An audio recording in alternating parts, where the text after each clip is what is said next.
Today in the crypto space, we see the market getting a bit of a bounce. Bitcoin still hovering around that $30,000 level. However, guys, some of these altcoins are doing pretty good. Look at Chainlink, XLM, MakerDAO, and many, many more. In today's video, I want to talk about the general market. I want to use Bitcoin as a leading indicator, but more importantly, I want to talk about one altcoin that is super bullish, and I want to be prepared to buy that dip, and that project is called Injective. So you know what? Let's talk about the news, let's analyze the charts, and let's strategize to capitalize.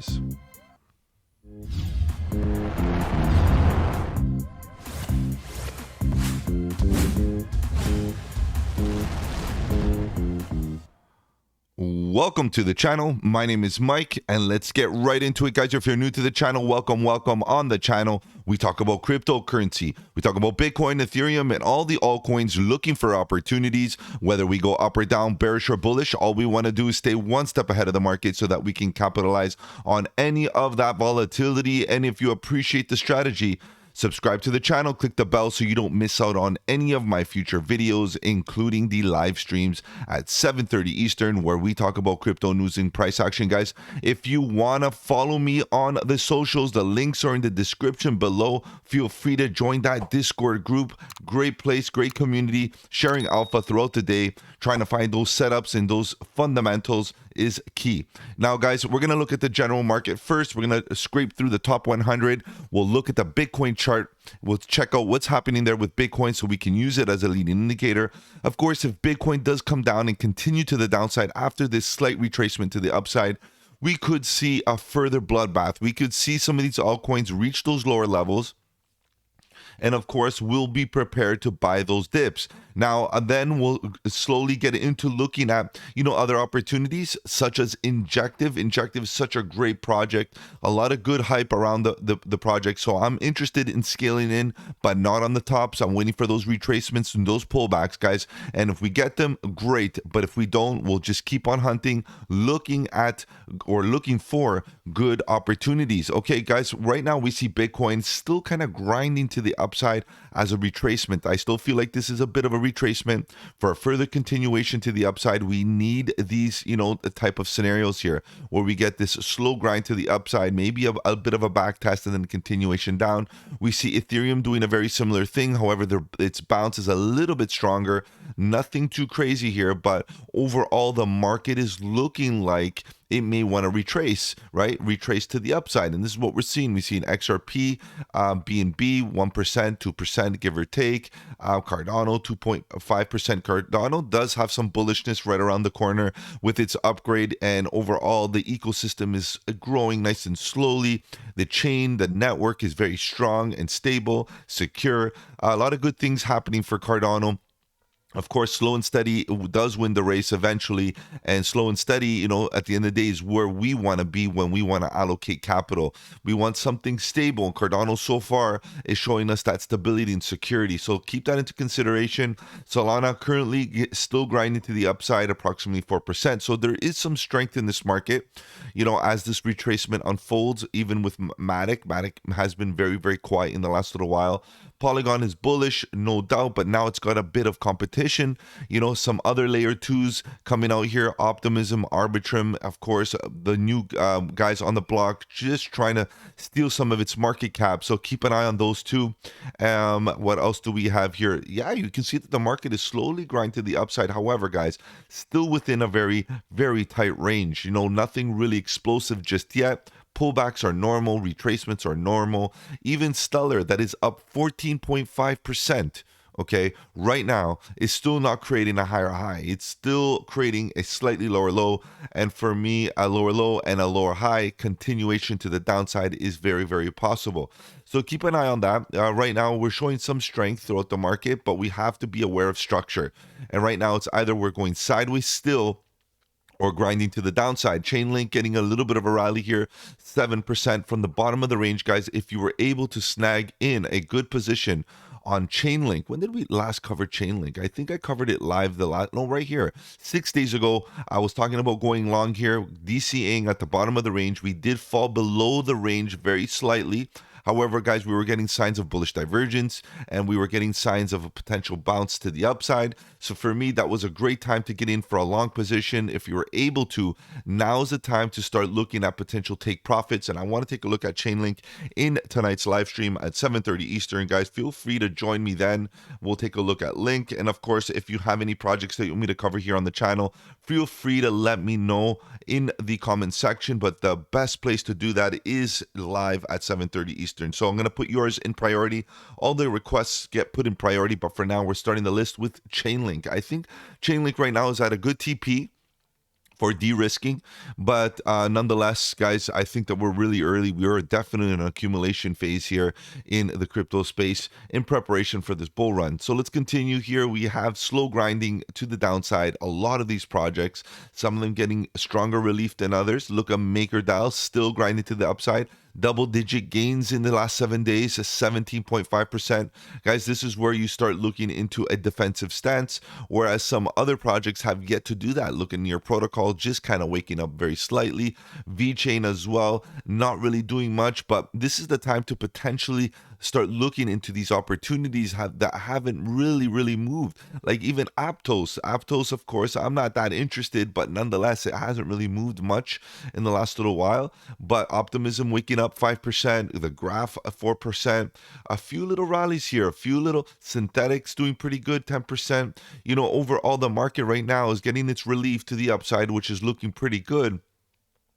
But be careful here because relief means, relief from a dump or a push to the downside. And the market did receive a little bit of a push to the downside for the last little while. And this could be its slight relief to the upside. So pay attention because at the end of the day, if we get a continuation to the downside, you want to be very defensive. You want to put that stop loss. You want to trail up those stop losses. And you want to be prepared to buy the dips at lower levels. Guys, there's some really good projects that I'm interested in. Of course, we have Flex looking pretty good. Good volatility, never mind. I like the volatility because it gives us opportunities to trade, of course. But at the end of the day, accumulation right now is what I'm really interested in. And we're looking at newer projects that are yet to actually hit the market or perhaps even get, a lot of token unlocks are still around the corner for some of these newer projects. So we're going to get that volatility and buy the dip opportunities based on supply pressure. So this is all things that we need to kind of keep an eye on. I like Radix. Radix right now has been retracing at a very critical level of support. And we've been talking about Radix for the last little while. Gala Games dipping to lower levels again. So overall, guys, I don't think we're pressed for any, real moves here. I think we got to take it easy. And I think patience at the end of the day is what's really going to prevail. It's really going to get rewarded if you are patient. Accumulation nice and slowly. Yes, you could trade a bit of leverage here and there, but at the end of the day, be prepared for accumulation and be very defensive on gains and protecting your capital. Okay, guys, let's take a look at Bitcoin. Guys, I know you're here to talk about charts. Let's take a look what's happening here with Bitcoin. Bitcoin at the end of the day is going sideways. And before we get into the Injective chart, I want to take a look at what's happening with Bitcoin because as a leading indicator, it could be very possible that we do see Bitcoin kind of go sideways. And what happens when Bitcoin goes sideways is very likely that we see an altcoin season. Now, is it this sideways? Are we going to be ranged between, the $30,000 and the $28,000 level? It could be possible. We are in a chop zone on the daily time frame, meaning a sideways action throughout the market is very possible in the next little while, given that the RSI is in the chop zone, 50% mark. Now, what about if we dip a little bit further and the range is a lot bigger, meaning the range is this big from about 32,000, 31,000 to all the way down to about 25,000? It's very possible that could be the biggest range for distribution. Big distribution range means eventually we get a bigger dip, maybe coming down to 20,000, guys. So I know I sound like a broken record, guys, but I have to keep my thesis intact. And I'm trying to, keep ahead of the market, one step ahead here to actually see what is happening. We did take profits right around this zone, and we did dip down exactly what I felt was going to happen. Now, I still have that bias to the downside. I still feel like we should slowly grind down at least to touch the 200 daily EMA and maybe touch this first green arrow for a buy the dip opportunity for a reaction to the upside, a backtest of this breakdown. And ultimately, guys, we're looking for a full continuation to the downside unless we fully reset. I want to see a full reset of this RSI into oversold conditions before I am interested in getting into any Bitcoins or buying any altcoins. In the meantime, I'm looking for short-term spot positions. I'm looking for quick trades to the upside or even to the downside, trading the 4-hour time frame. Guys, let's take a look at Injective. Injective has been doing very, very well, outperforming many projects in this bear market.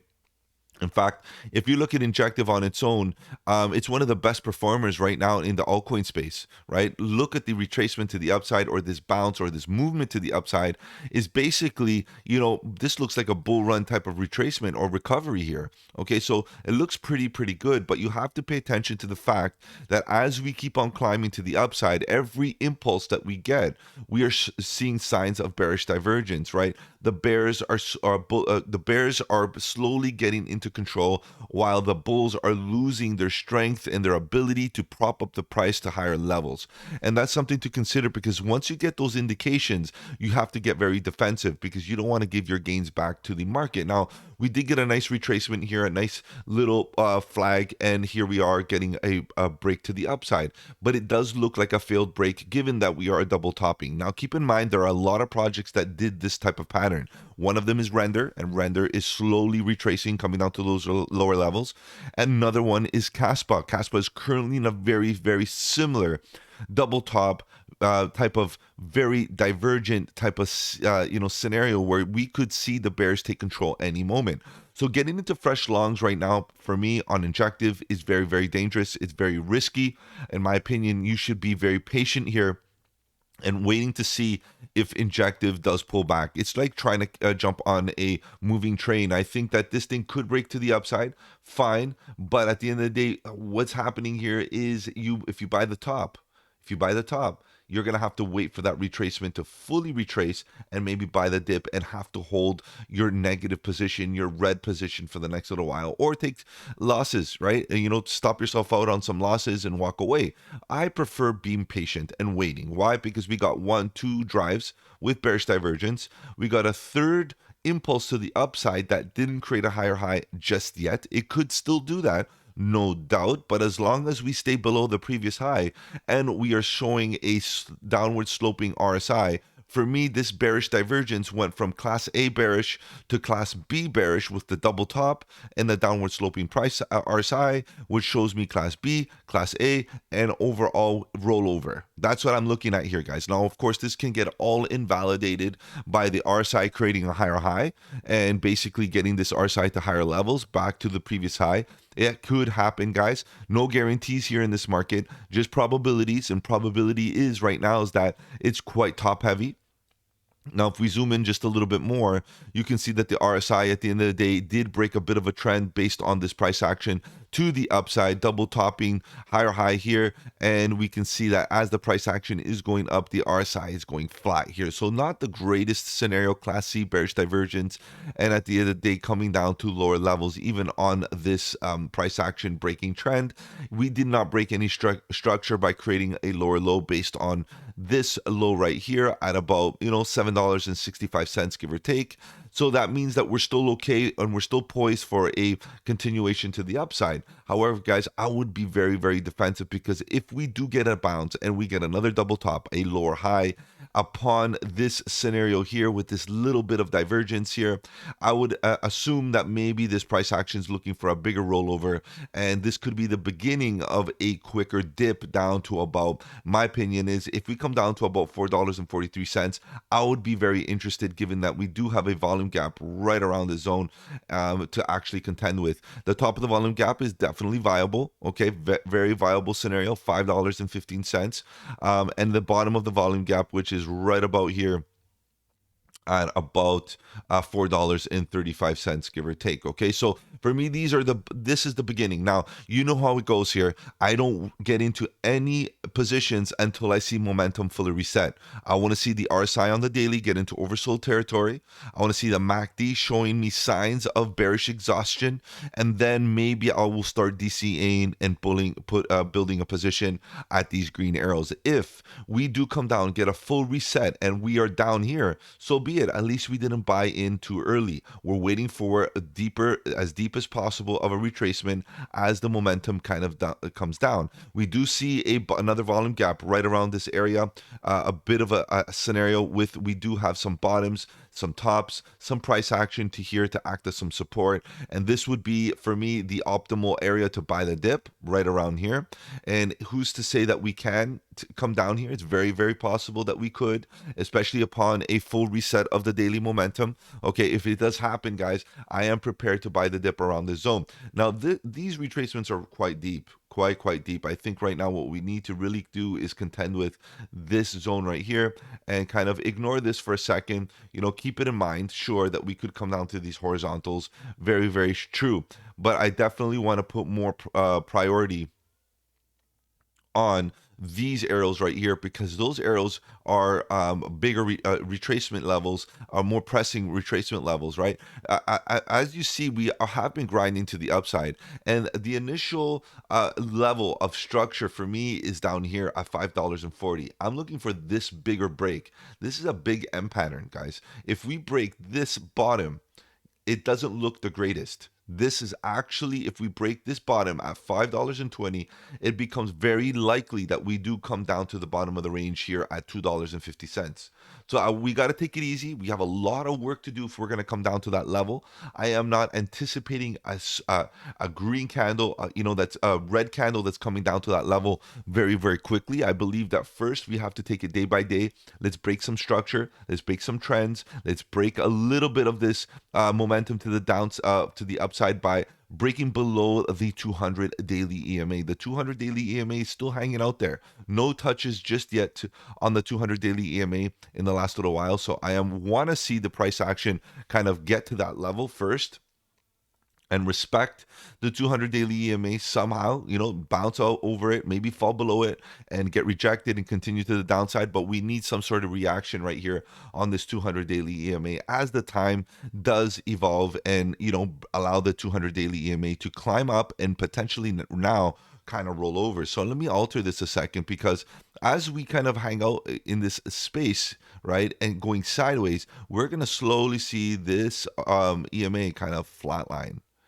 And this is where the EMA is going to be waiting for the price action to catch up and basically act like as a magnet, pulling the price action towards it, and then hopefully we get some support on it. If we don't, we're coming down to those lower levels, and it's very likely that we start testing the previous low at $5.22. Okay, so for me, first area $5.22 to about $4.27. These are two good buy order opportunities.